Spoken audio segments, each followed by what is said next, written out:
आं बे बेलायाव गोदोनि बे माने गोदोनि मुगायाव बा फरायनाय गैयै गोदोनि बोराय बुरै जाम्बा जाम्बि फरायनाय गैयैफ्रा माने बेफोरबायदि साननायफ्रा दङ दासिमबो दङ गामि ओनसोलाव थायो गोबाङानो गामि ओनसोलाव फरायनाय खम इडुकेसना खम बेनिखायनो बेफोरबायदि साननाय हनाया दासिमबो दङ जोंनि गेजेराव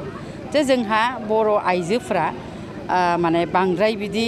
बाहेराव ओंखारनानै बेफोरबायदियाव बाहागो लाया नालाय दा बेखायनो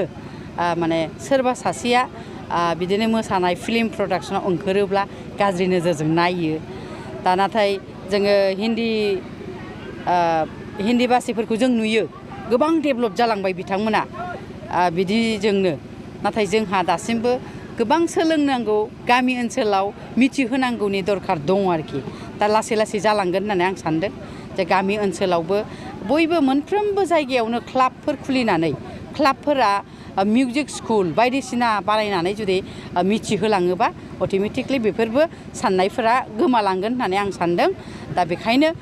जोङो लासै लासै मावनो होननानै आगान सुरदों दायो माथ्र जोङो सरकारा जोंना गोदान दे 2 बोसोर हमनानै ला 2 बोसोरबाबो जोङो मावनो मोनाखै बेनि गेजेराव कभिड जानानै थांबाय बेमार आजारजों गोजोनानै थांबाय आरो बेनि गेजेरावबो एमएलए इलेक्शन एमएलए बाइ इलेक्शन बायदिसिना जानानै थांदों बिटिसि बाइ इलेक्शन बेफोरावबो जोंहा माने गोबां टाइमफ्रा नस्थ' जादों दा बेखायनो